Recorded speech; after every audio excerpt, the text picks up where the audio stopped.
What's up, bumpkin? What's up? I didn't think of something to call you today. Listen, one of my clients yesterday, I do like the mom's brows and the daughter's brows. So I was touching up the mom's brows and they speak like Russian or something to each other, or some kind of Slavic or something. And they were telling me all about how the mom hates the brother's girlfriend. She's like, "Oh, I can't stand her. She's a how do you say a bumpkin?" Oh, it's like that has, that's like, I get it. I totally get what you're saying. We don't have to speak the same language, but that word is universal, baby. I get you. I get exactly what she's like just from that one word. But you've heard that word before. Oh, yeah, for sure. Okay. But it was just funny that she threw out bumpkin because she said at first, she's like, she's kind of a redneck, blah, blah. She's like, she's a bumpkin. I was like, oh, dang. But she was so nice because she's like, I don't say to him that I don't like her, but I don't like her. I'm like, well, that's good because it wouldn't help. He would just like her more. She's like, I know. Are we allowed? Is bumpkin a word that we're allowed to say? Yeah, like country Okay. bumpkin. I feel like it's cute. It could be cute, but obviously she didn't mean it as I a know, but 50 years ago, there compliment. were words that we just do not say anymore. Yeah, that's fine. All right. That's fine. Yeah, I'll think of something to call you by the end of this episode. cool. Oh my God, do you want to know my favorite part of last episode when I listened to it back? Oh, You, no. I started the story about the narwhals, and then I said, "Hey, Tenny, do you know narwhals?" And then dry as fuck, you go, "Are you asking me if I know what a narwhal is?" You said it so serious. So offended. I know. I know you know. Just have to start a sentence. Oh my Hey, God. Tenny, have you ever heard of numbers before? Hey, Tenny, you ever heard of the country above us called Canada? Is that weird? Is that cute? Can I just tell you, I decided last minute Mm, to order DoorDash for dinner. okay. So I just got some Thai food. Yum. And because I'm talking about it, you order food and then you're primed for it and you get the taste for it and you're thinking about it and you're dreaming about it and your taste buds are going crazy for it. And then it gets dropped off and then I open it up and chicken Oh, instead of tofu. why did they do it? Why did they do it? I was so mad. See, in this house, that would be a blessing because I would just pick it off and give it to the Toadinator. But I was so did you mad. eat it anyway? Did you pick it off, or was it Yeah, I just did. okay? Good, because that's the thing about us being vegetarian or vegan or whatever. Like, I'm not gonna waste if it's salvageable. No. Yeah, you have to like not waste it, or it's like, what's the fucking point? I ordered it anyway. Well, I picked all of the chicken out that I could see and all the bits and strings of chicken that I could see. And then I threw it in my wok and I cut up some tofu and threw it in on top. That's what Nice. happens when you can cook. Yeah, that's but exactly what you don't feel like doing when you're ordering fucking DoorDash. Yeah, for I sure. plan on cooking my own food. So speaking of DoorDash, I walked to the gas station to get cigarettes and one of the ladies that works there was getting a DoorDash delivered from McDonald's. Hmm. She got a Big Mac and fries and it was with delivery and tip. It was $30. Yeah. I've ordered 7-Eleven delivery before with a Slurpee and a couple Red Bulls and like a little sleeve of donuts, and it's like 25 fucking dollars. Holy shit. I'm not even kidding. I'm not even kidding. I do that kind of often. And I can see 2 7-Elevens from my house.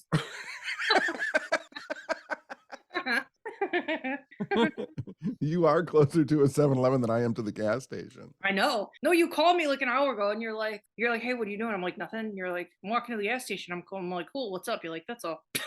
That's it. Good phone call. Just checking in.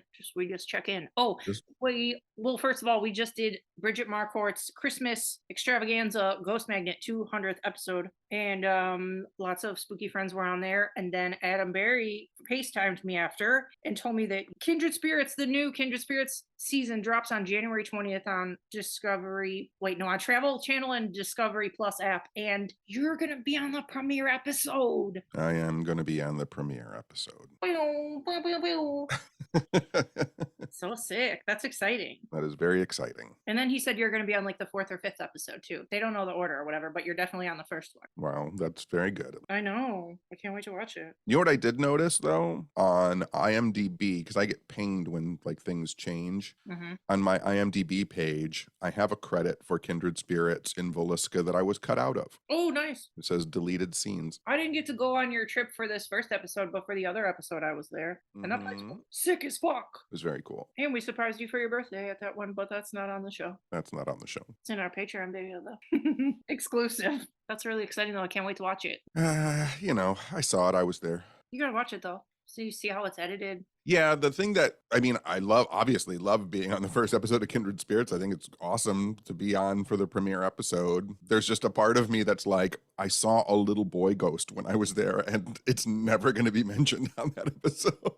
That's fucking crazy. Like one of the clearest full-bodied apparitions I've ever seen in my life. Broad daylight. Where? That was the one that when I got to set and I thought there was a little kid running around behind Amy while she was filming. Oh yeah. And there was no little kid on set. Ah, that's so weird. I've never seen a kid ghost. All the full body apparitions I've seen are all adults. I've never seen a kid. Seen a couple kids or things presenting as children. Yeah, true. Well, I can't wait to watch it. All the friends on there. They said Chip is on that one too. Yes, Chip and I investigate together. Once again, well, no spoilers. That's not a spoiler. He's supposed to be on there. No, but I was about to say something that happened when Chip and I were investigating. Oh yeah, don't say it. It'll just make people want to watch it more. Yes. Or you could say the thing right now and just bleep it. No. I'll tell you later. Okay. And then, was it not yesterday, but a couple of days ago, we talked about it on here before. We did an interview for Bloody Disgusting, which is like makes my whole life complete. Just like the main source for horror news, bloodydisgusting.com. They interviewed us, and the interview was so fucking cute, and it dropped a few days ago. So you guys go find it and read it. I was really proud of it. We got to talk about horror movies and haunted places and how we met. And I like that she just kept it our normal conversation. Me too. I know. I kept going to the end. I'm like, oh, she's still just writing what we were. I thought we were off the interview by then, but okay. She like wrote all of our regular words. Love it. I know. Yeah, a couple people wrote to us or commented on it, and we're like, it really it just sounds like you guys talking. I'm like, yeah, that's literally always how we sound. That's our brand. This is our brand.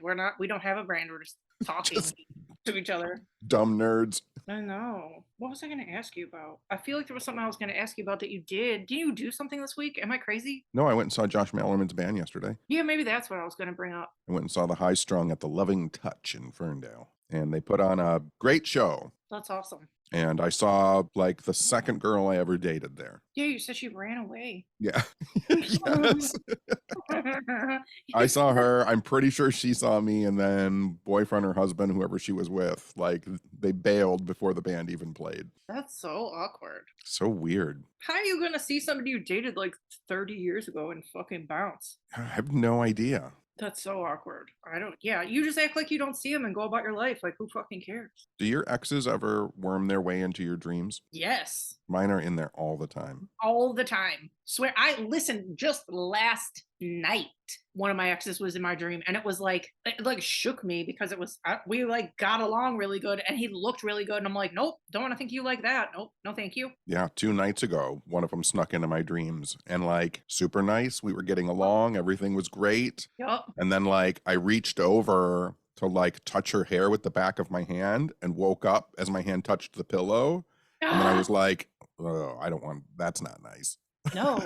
No, this one, when I dated him, he didn't have any fucking tattoos. And in the dream, he had like a chest piece and all this shit. And I was like, okay, damn, you got some shit going on since we dated. Like, then I was pissed. I'm like, do I date this kid again? And then I don't want to think like that because we don't speak. I don't know what the fuck he's doing now. But anyway, but another part of the dream, I'm telling you, it was so fucking real and so disgusting. I had Bean still. And I feel like you were there too. We were on a trip. It was like in a weird hotel. Bean was running around in the fucking hallway playing with something. I don't fucking know what, but listen.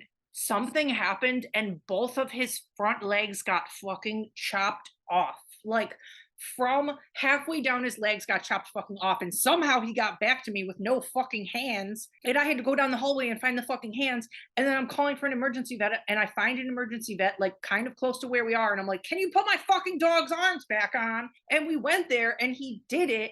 And I'm telling you right now, I can see the whole entire inside of the hotel. I can see what the vet looks like. I can see the road we're on. I can see fucking all of it. Like, how does your fucking brain build shit that never happened with people and locations that are not real? I think I've talked about this before, but so the dream that I had with my ex 2 days ago, when I wake up, one of the things that I do if I don't write the whole dream down is I sketch the floor plan because I remember the whole house. I know. And it's not a house I've ever been in before. I know. But I drew the whole floor plan out. Like I knew like where her bedroom was at. We had separate bedrooms in the house. and like it was U-shaped. It was very, and I drew the whole building that I've never been in before. I know. That's how I feel about the weird hotel. I'm like, I feel like I can see around the corner. I can see the fucking carpet. I can see the address. Like I Googled the fucking vet office. I know where it was.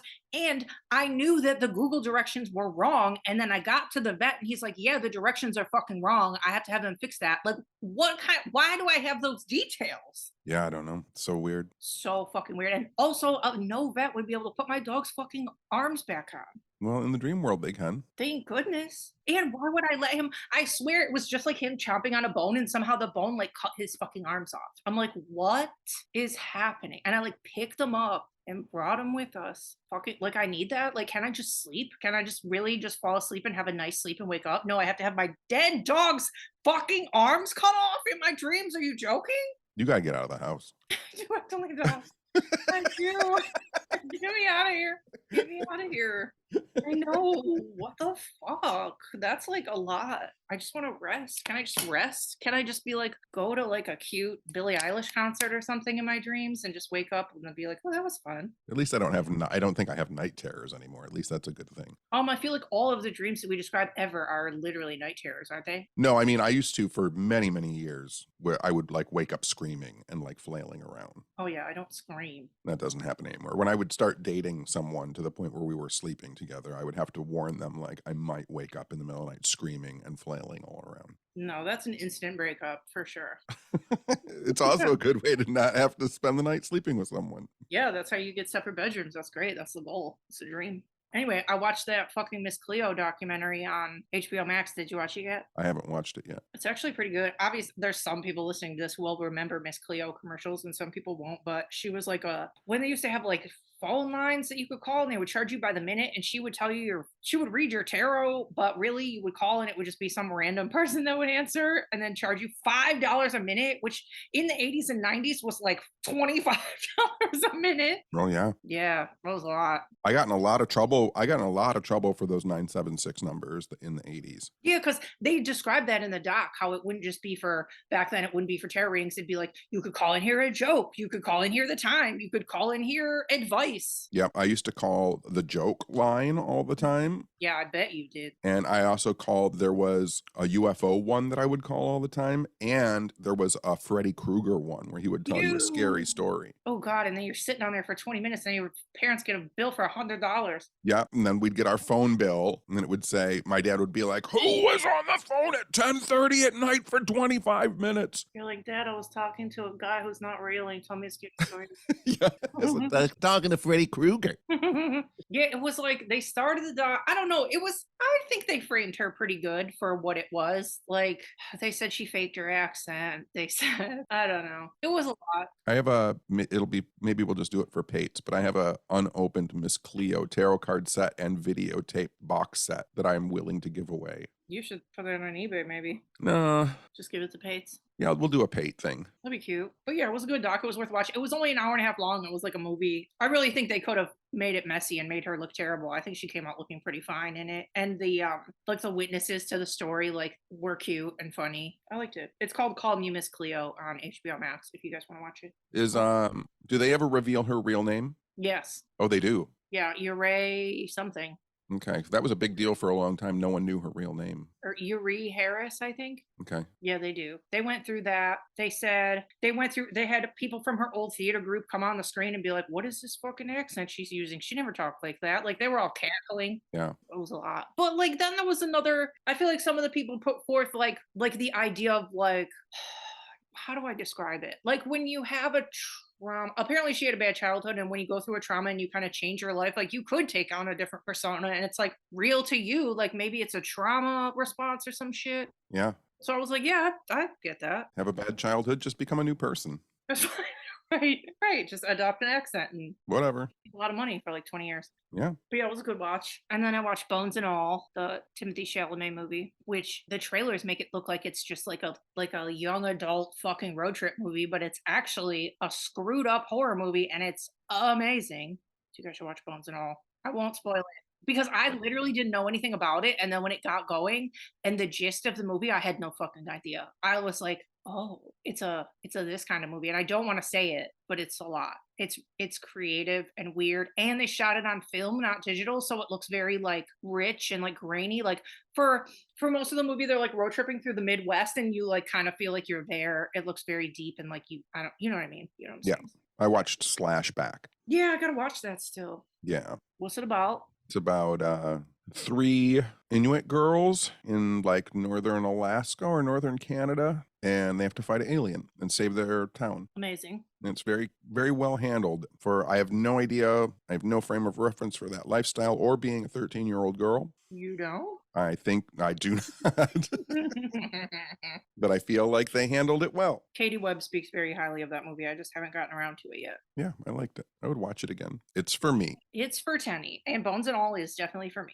And then we were sent a screening link for the new movie. Well, it's not new, it's kind of new. It's hitting streaming on Christmas on iTunes and Google Play. It's called Ariel Phenomenon, spelled Ariel Phenomenon. It's already on Amazon. You can rent it on Amazon, but I read the movie's website, and they get more money when you stream it or rent it through their own website. So try and go to watch.arielphenomenon.com. But anyway, it's a fucking amazing documentary about a UFO landing that happened in Zimbabwe. In 1994. Yeah, at like a kid's school, and a UFO landed in a field, and two beings got out, and 62 kids saw all of it. Like unreal. And they all drew what they saw and sat down and wrote it, and all their drawings are basically the same. And they said like one of the UFO people had hair and one of them didn't have hair, and just said the craziest shit I've ever. It's like so heartwarming. It's kind of scary. Like you could tell that they were like intrigued, but also like this is terrifying, and I'm like a little kid and I don't know what I'm looking at. And some of the kids think they were contacted telepathically. Yeah, like several kids said that without speaking, the things didn't speak, but they looked into their glassy black eyeballs, and through their eyeballs, they put thoughts into the kids' heads that said basically, pollution is going to be a big fucking problem for y'all, and so is technology. And like the kids didn't even have any frame of reference for what they were talking about. Yeah. Because like technology wasn't even huge in 94. They're probably like, what are they talking about? Right. The fact that these aliens allegedly put a telepathic message in these kids' heads about environmentalism is really interesting. I know. And the kids were like, you know, when did that message happen, or why did it happen, or blah, blah, or why were you looking into their eyeballs? And some of the kids were like, I don't know. I was like I was enchanted or something. Like they like couldn't not look at their fucking eyeballs. Like they were locked in. Like there was something about them that was just like magnetic. It was fucking crazy. And then you said that guy is in it. And yeah, your introduction to John Mack. I know, you're so handsome. That dude had an interesting life. I'm sorry, but it's not all the time that you watch a UFO doc and somebody's handsome or hot. One of the kids in the movie, who is an adult now, who gave his presentation of what the fuck happened, was so handsome. I'm like, why is this guy not in movies right now? He's literally looks like a fucking, like a Hemsworth. Like, I don't know if you remember because you watched it out of whatever, but I was like, people aren't supposed to look like this in UFO docs. Who the fuck is this guy? He was handsome. For those people who don't know, John Mack was a Harvard psychologist who studied UFO abductions and abduction phenomena. Yes. Yeah, they showed him on several shows. He did like the circuit after he did like Oprah, he did at all the talk shows. And then they show him on like an English talk show, and the host lady is like, you're a Pulitzer Prize winner and all the rest of it. Like that's how they gave their credits. Like English people don't give a fuck about anything. Do they? I don't remember. Do they talk about Mac's death in that? They say it at the end, like in the end roll. Oh, right. They go through like his like putting his career on the line to like literally believe these kids' story. Yeah, to be a Harvard professor and deal with aliens was a heavily problematic for John Mack. Yeah, that one guy that came on the screen was a total asshole. He's like, yeah, he's embarrassing all of us. I'm like, you're very rude. That guy was, fuck that guy. There was a couple really cute quotes from the kids in the movie. John Mack, I believe, was asking them, when the beings were standing there, who were they looking at? And the little girl goes, "It seemed that they were looking at all of us." Like, that's a crazy thing to say. Yeah. I loved that. And then they were like, "How did you feel?" And she like started to say, "Well, it was scary," but then she's like, "I also felt happy because I saw something strange and something peculiar and something that nobody had seen before." Like, that's so fucking cute. Everything that they said was so cute. Is that cute? And then another thing that I found super interesting that you probably already know as a thing because you know way more about UFOs than I do. But they were asking them all what the craft looked like. And one of the little girls said it looked like water pouring over something with the sun hitting it. It didn't look like metal, it looked natural. Yeah. Like, that's fucking crazy to think about. Like, I don't fucking know why, but I never considered that like a UFO would be matter that's not like metal. It would be like a nature thing. Yeah, there's a couple of people who I would consider contactees that I interviewed years ago. And they didn't know each other, but they both got onto this kick of talking about how the UFO were biological. Yeah. That the aliens had discovered these giant creatures in space that float from planet to planet. Yeah. And they were smart. And so the aliens made a deal with them, like, can we ride inside of you as you go from place to place? And I thought that was always really interesting. Yeah, like a big jellyfish. Yeah, and he's like, yeah, go ahead, ride inside of me. I'll take you to Earth. I know it was weird too because I feel like most of those kids like didn't draw it like a saucer. They drew it like a gumdrop. It was a lot of them were shaped like a gumdrop. Yeah. That would be sick. That would be the sickest thing if UFOs just end up being like giant blob creatures. We've talked about it before, sky jellyfish. Yeah. Yeah. Sky jellies. And then I don't know, I end up fucking crying at the end. I got really emotional because a lot of the kids who are now adults were talking about how they don't even fucking bring it up to people. They don't have anybody to talk about it to. One girl said that she has never even told her husband, and it like made me so thankful that like me and you could call 200 fucking people right now who would listen to any weird story that I mean literally this fucking podcast is that we can say anything on here and people will go, yeah, that probably did happen to them. They don't question us. Like that. It made me feel so sad for them that a lot of people don't have a support system to just say any weird thing that happened to them. Like, we're so lucky. A lot of us are really lucky. Yeah. I mean, you've talked about this too, like when you went to your first big paranormal convention and you're walking around and you just hear people openly talking about fairies and elves and UFOs and ghosts. And no one is afraid to say their truth. Exactly. Yeah, you can't exactly go to your day job by the fucking water cooler and be like, yeah, I saw a fairy yesterday. People will be like, cool, you're fired. I mean, I did. I'm sure you did.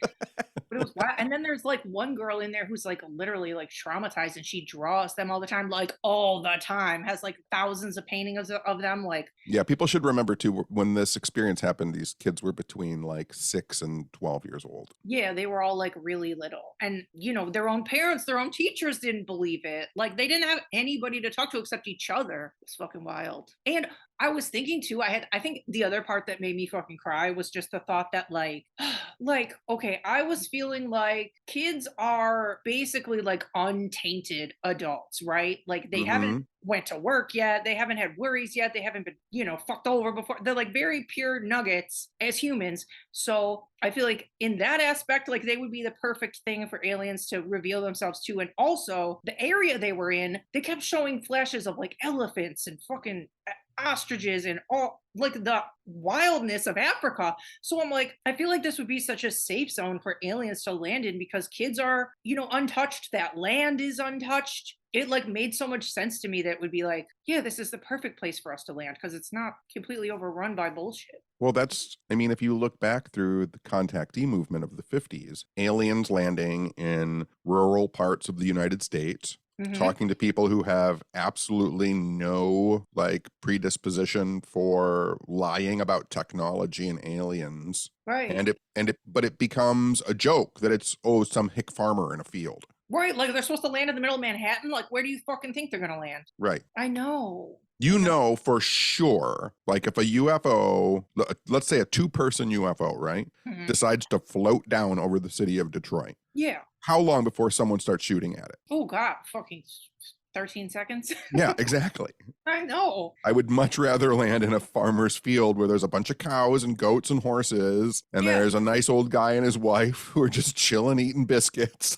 Yeah, you just ask them what's going on Earth, or tell them that you guys are really fucking all this up. Which is what all of the aliens told all the contactees. Yup. I swear to you, I feel like that was the best like UFO thing I've ever watched. It like touched me in so many different ways, and like they were just so honest, and it was like so well done. I like loved it. You guys have to watch Ariel Phenomenon immediately. It was so cute and good. I still think my favorite UFO doc is John Was Trying to Talk to Aliens. Yeah, that's pretty fucking fantastic. You're right. And it's only like 15 minutes long. It is. Yeah, those two for sure. I cried yesterday too. About what? I watched Celine Dion sing All by Myself. I watched her first performance after like her husband died. Oh God, that's sad. And she like sang and hits that big note at the end. And then like you just see it all in her face. Like she just realizes like how well she just sang, but what the lyrics were. And then she just like stopped singing and like it's broke me up. Why would you watch that? It came up, I fell asleep watching YouTube and the algorithm has been giving me some weird stuff lately. I'm not joking. The YouTube algorithm for me is so bizarre now. Yeah, you're just throwing UFO vids and Celine Dion singing at you. Yeah, I'm watching UFO stuff. I'm watching British archaeology shows. And then like it gives me Celine Dion. Right? Don't we have to both stop crying? It's just that time of the year. You know, it's the most wonderful time of the year. I know. I've cried about Bean like 3 times in the last couple weeks. I don't know what's going on. I keep thinking about him. I cried on my exercise bike the other day.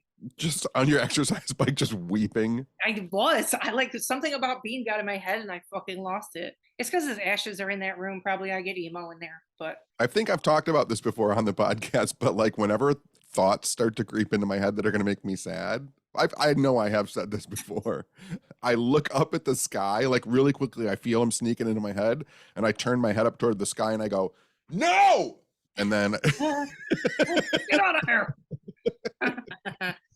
Don't do this to me now. I know, I forget. I don't even want to remember what I was thinking of, but it bummed me out. But then I've done that a couple of times outside, like on walks, and I realized that I'm one of those people that someone in the neighborhood is like, you ever seen that guy that walks around and just screams no at the sky? Well, listen, me and you make so many weird noises all the time. I forget where I was running into the other day, but I was by myself. I think it was outside my work. I don't fucking remember, but this car went to back out, and out loud I go, ah, like behind their car. I'm like, nobody does that. Why did I do that? At the gas station today. At the gas station today when I set my juice down on the counter. As I set it down on the counter, I went bloop. Nobody understands us.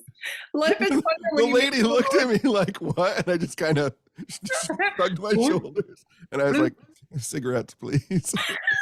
You're like, I swear I'm old enough to buy cigarettes, even though I make little noises about everything. Even though I just said bloop when I set my juice down. I would do that too. You're so dumb. I can't help it. Listen, I swear to you right now, I'm not even kidding right now. And it's going to be so good on our road trips. I was Googling last night. Okay, the last few times I've driven to work, I want to have a button in my car with a loudspeaker. So when I drive by somebody with a dog, I just want to be like, I like your dog. Why?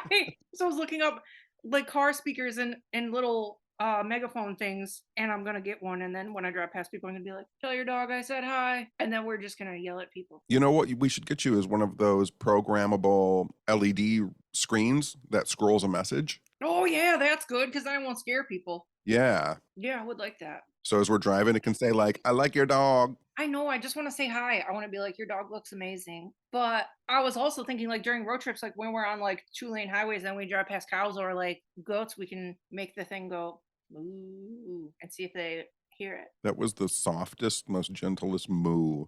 I'm not trying to scare them. I'm just trying to say hi. I was trying to acknowledge their existence. But anyway, so yeah, we're going to get a car speaker.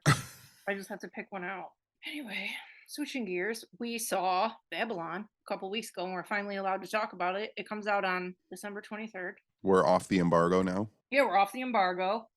It's written by and directed by the same guy who did La La Land and Whiplash. And within the first 3 minutes, you see full male nudity and a girl peeing on a guy. So like, it just starts right up. That happens in the first 30 seconds. Literally, I know. It really does. Well, you see an elephant completely dump out on a guy.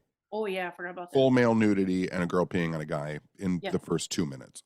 It's like the house party of all house parties in the 20s and 30s. But it's fucking fun as fuck. It's Margot Robbie is the lead, Brad Pitt's in it. This like unknown as fuck actor Diego Calva is in it, and they're all nominated for Golden Globes. The guy literally that was his first movie ever, and he's nominated for a Golden Globe. That's insane. It's insane. It was really good. It was really good. It's really long. I said this on the pod before, but it's 3 hours and 8 minutes long, but it does not feel like it. No, but I told you my only problem with it was the last 10 minutes. I know it gets a little weird at the end, but which is fine, but yeah, some people will like it, some people will not. It's basically like a love letter to the history of fucking film. yes, and how that love letter is also crumpled and has a lot of mistakes in it. Yes. Yeah, and it kind of went through like every genre in the movie. I feel like they went into like a weird horror vibe for like a second too. Like they did all the things. Yeah, I guess so. Oh, and get this. The main song that they play, the fucking song with the fucking trumpets or whatever that is. Like the Yeah. soundtrack is great. It like makes your heart beat fast and like makes the action better. So I was listening to the soundtrack on Spotify, and one of the songs is literally just called Toad. Oh, I didn't know that. Yeah, isn't that crazy? That is very crazy. And that guy who did the soundtrack is nominated for a Golden Globe for the soundtrack too. He should be. That soundtrack was great. It was great. Babylon, it's for me. Babylon, it's for both of us. It's very fun. It's a lot. It's a feast for the eyeballs. There's like a lot of crazy shit that happens, and it's beautiful to watch. If you want to watch a movie not like Babylon, but if you want to watch one of those movies that's kind of about Hollywood, made in Hollywood, you know what I mean? There's a movie from the 1950s, 1952, that's called The Bad and the Beautiful. And it's got like Kirk Douglas and Dick Powell and Lana Turner. And it's all about film stars and divorces and love and making movies. It's a really good film. So if people want to watch a classic old 1950s film about that type of stuff, The Bad and the Beautiful. Yeah, I definitely want to watch that. I read an interview with the director guy, and he said that like he really wanted to make something that kind of like The Godfather, where it like went through different stages in the character's life. Yeah. It was neat. It was really well done. And Jenna Ortega was nominated for Wednesday. That made me really excited. And Evan Peters was nominated for the Dahmer series. So lots of weirdos getting nominated for Golden Globes. You love to see it. Love to see it. Oh, and that show that I raved about, Blackbird, the main actor and the supporting actor got nominated. Everybody should watch Blackbird. It's so fucking good. I still haven't watched that. You gotta watch it. You would love it. I'm too busy watching, episodes of Matlock and stuff. You gotta take a break. You do have to watch Wednesday. I will at some point. I really think you'll love it, I swear. I've seen like lots of people on Twitter be like, who was it? I think there was a tweet last night where they were like, my uncle and his friend or something were raving about Wednesday. Like the reality of the situation of me probably not seeing anything about it on Twitter is, in all honesty, like my Twitter feed is garbage. Like why? Like it's just full of my Twitter feed now is just looking at what other people have liked. It's not even like people's tweets. That's what all of ours has always been. I always asked you why you didn't see other tweets that people liked, and you said you never saw them. No, mine is only that now. Like I'm like, I don't follow any of these. And it's just because people are liking other people's stuff. Yeah, that's how everybody says always been. I don't know how you got out of regular. I don't know, but I realize that a lot of people I'm following are creeps. Yeah, it's definitely been showing me who follows just the worst people ever, and then I mute the worst person ever. So I've just been muting a lot of really bad accounts that say not nice things. Also, I block any promoted tweet. Those are like ads, though. Yeah. Yeah, I block them, or I don't block them. I hide them and say this. I block them. I guess I should do that. Yeah, Twitter's a shit show now. Everything's a shit show. The aliens warned us. They did. Okay, so I have to tell you a story that I found out. Does it have to do with buying me a Christmas tree? No. But we can go. Want to go tomorrow? Yeah, I guess. Listen, I have an appointment to take Toad for a picture with Santa tomorrow. Oh my God. So you can come with me to do that, and then we'll go after. It'll be the cutest Christmas. Where do we have to go for that? PetSmart in Troy. Fine. It's going to be the cutest thing that ever happened. Okay, fine. So anyway, we'll do that, and then we'll get some food, get some coffee. We'll wear crazy masks. All right. Oh my gosh, should I wear the mask with a picture with the Santa? No. Think about it. Anyway, so we talked about, wasn't the last episode or the one before that we talked about our Columbus trip? It was the last one. Was it? I think so. Anyway, so we talked about staying at that haunted hotel called the Great Southern Hotel. We talked about how I heard a ghost. We talked about how the front desk lady told you that we were on the most haunted floor and that a DJ died on that floor. So that nice lady emailed us stories about it all and facts about the hotel. She sent us 2 different articles about that DJ that died, and now I'm fucking super involved in the whole situation. First of all, I told you she was going to send us all that stuff. No, I know you did, but I forgot Okay. to look for it. But I finally looked for it, and I don't remember if this was last night or the night before, but I was just like looking at our WooPod email, and then I read all these stories, and then I couldn't fucking fall asleep because I was wrapped up in this story. Now you're gonna be wrapped up in it too, because we have to fucking do something about it. I feel like there was a reason we were called to this hotel. We have to solve a problem. I'm gonna tell you about it right now. All right. This article is written by a co-worker of the DJ who worked. There was a radio station that broadcasted out of that hotel in the 70s. Okay. The station was WMNI. So this is the guy who died's co-worker. I'm gonna read a bit of it. I'll try. I don't fucking know. You know how I read stories, so let's see how this goes. Anyway, Yeah, it's going to be great, everybody. I know. Hold on to your teeth. Hold on your teeth. But listen, when she told us nonchalantly a DJ died in there, I thought it was like an overdose. I thought it was a fucking suicide. I don't fucking know, but it's actually brutal as all fuck. Well, don't get too brutal. Try and Well, keep it light. We're getting near Christmas. we don't sugarcoat things here at What's Up Weirdo, okay? Yeah, but come on, Christmas time. Just listen. Anyway, so this guy said in 1978, when I was an all night DJ, a fellow announcer was slaughtered 1 floor below where I was doing my radio show. His name was Jim Eldridge, and he hosted a talk show which aired immediately before my overnight program. The studios were in the Great Southern Hotel. Jim not only worked there on the 7th floor, he lived in the suite on the 6th floor. That's where me and you fucking stayed. As was his habit after finishing the program, he walked down wherever to his favorite pub, blah, blah, blah. Then around 3 a.m., okay, I heard that ghost at fucking 3:31 in the morning. Anyway, then around 3 a.m., he returned back to the hotel, stopped by the studio. We exchanged our usual dialogue, and he went off to his violent death, as it were. Little could I have known that morning that I was probably the last person that Jim would ever see. After we talked, he got in the elevator, went down to the 6th floor. This guy says a weird guy got into the elevator, but he didn't think anything of it. Anyway, the friend guy shared an elevator with somebody weird that night, and at the time he didn't think anything of it. Anyway, This is amazingly gripping. I the know way I'm you're already telling fucking it. it up. Listen, so anyway, um, mm, Just amazing. shut up. Uh, I'm leaving all this blank space in as I you know, I'm read to sorry. talk about Because it. I'm going through the article. Okay, he said later that morning, or in the early morning hours, I ran into another announcer who told me that Jim had been found murdered in his suite. Jim had been stabbed something like 60 times. Those who were allowed into his room after the police finished their work described the scene as a slaughterhouse.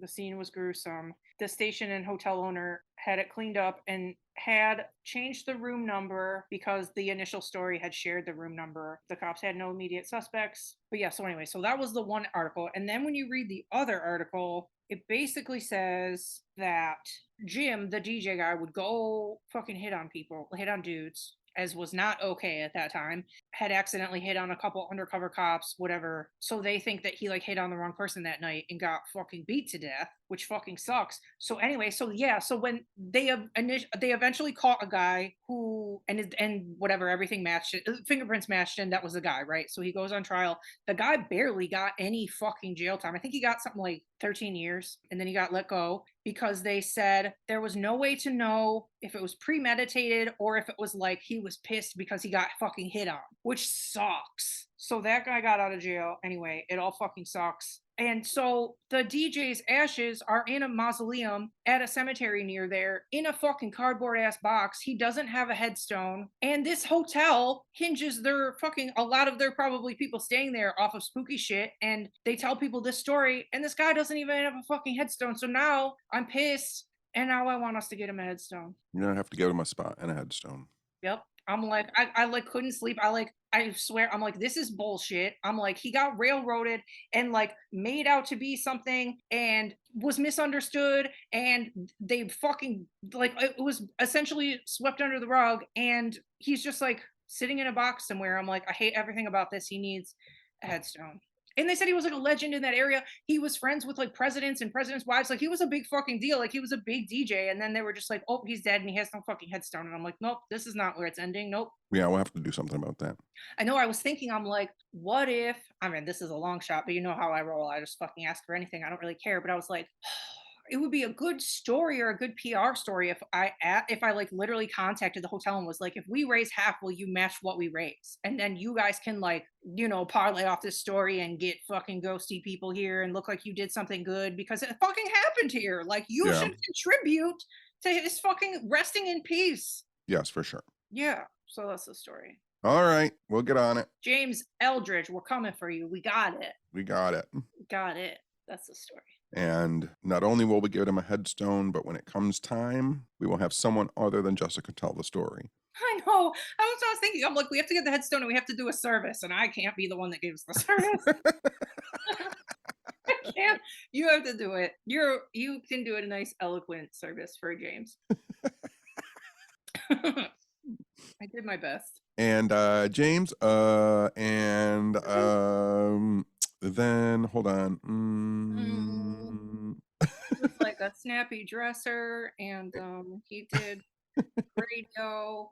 I don't know, but it's got to be fixed. And he was like a big time guy. He was like a big time guy. Yeah, it said he was friends with like Lady Bird Johnson and all this shit, or fucking Eleanor Roosevelt. I don't remember, but I was like, dang, okay, James. Like, and then you just let him get buried with no headstone. Like, what? He's just in a box somewhere. I'm like aggravated. That is very aggravating. I know. So I'm like, I always feel like everything happens for a reason, and we went there for a reason, and heard about the story for a reason, and possibly stayed in that exact fucking suite for all we know. So it's got to be done. Got to figure it out. All right. That's the mission for 2023. Yep. Buy a headstone.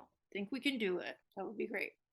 Yeah. So my first step was in one of the articles, it said at the very minimum, because a few other like local people were pissed about it too. There was like, I forget the names in the article, but somebody said at the cemetery person said at the very least to get him something modest, it would be like $2,500. But I wasn't sure if that was like just for the headstone or for the plot plus like a plaque. So I want to like call there specifically and be like, what's the total of like the plot plus like a decent headstone, and like what do we have to do? What's the situation? Yeah. So I'm gonna call there. It said the name of the cemetery, so I'm gonna figure it out. Yes. And then yeah, too, it said he had all these like possessions and like cool shit. Nobody ever claimed it. So his possessions were unclaimed, his ashes were unclaimed. I'm like, this is so fucking sad. So we're gonna fix it. You know, when I get my mindset on something, I know. We'll make it right. Gotta do it.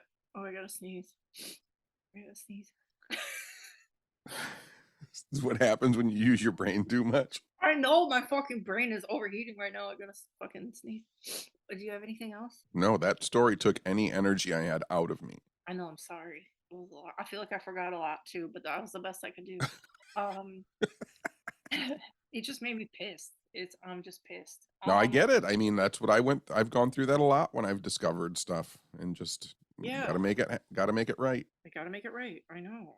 But this is gonna be our last episode, I guess, before we'll have our live show this Friday, December 23rd from 5 to 10, and then we'll do a Patreon after show. The show will stay up on YouTube forever. Obviously, the Patreon after show will be Patreon only. So join us there. We'll have lots of special guests that we fucking barely have invited anybody yet because we're procrastinators. I'll send the invite out tomorrow. Yeah. We need the link, and then we'll send it to everybody, and who knows who will fucking show up on your screen. We have no idea, but be a bunch of weirdos, creeps.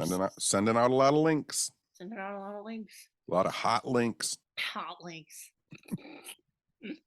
But it'll be fun. We'll talk. If anybody watched our last one, I feel like it was a lot of fun. You can comment, and we'll put your comments on the screen. You have to let me put comments on screen this time. I know. I've already figured out how to do it.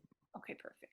I like everybody's comments while we're on. What else? Thanks for listening to us all year. Thanks for spending your time with us. I mean, we'll have another episode before the end of the year. Yeah, you can't do your year-end thanks yet. No, I'm leaving. This is my last show. Thank God.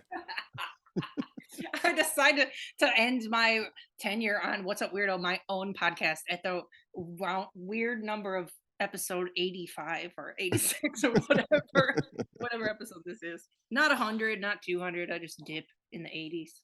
Oh, I'd be so happy. You would not. Who the fuck would you talk to? I'd just do something different with someone else. Liar.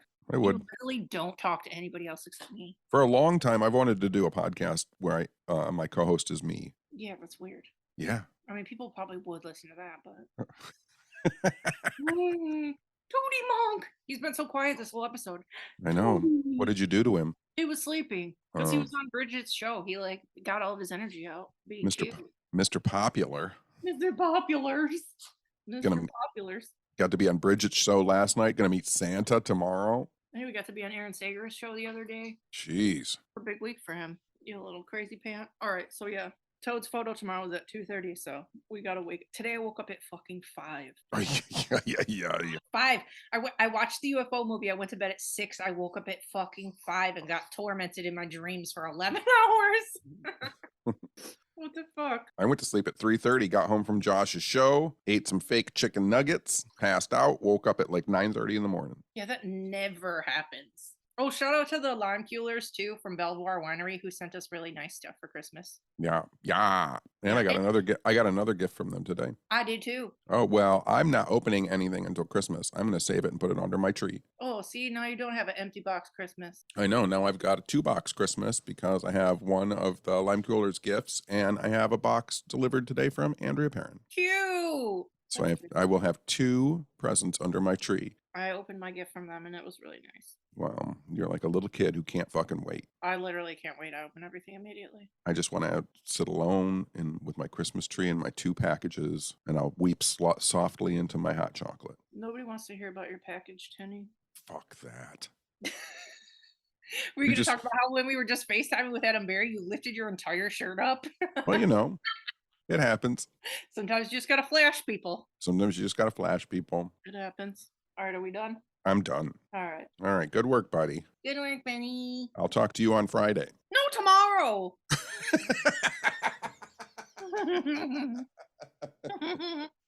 Yes, tomorrow. Okay. And then not until Friday. No, me and Toad will see you tomorrow. I know, tomorrow, and then not again until Friday. Fine. Okay, good. Okay. Okay, I'll talk to you later. Oh my God, bye. Oh my God, bye. Oh my God, no, bye to you, Oh, bye. Bye. Okay, bye then. Bye. Bye then. Bye then. Bye. Bye. Bye. Bye. Bye. Bye. Bye. Bye. Bye. Bye. Bye.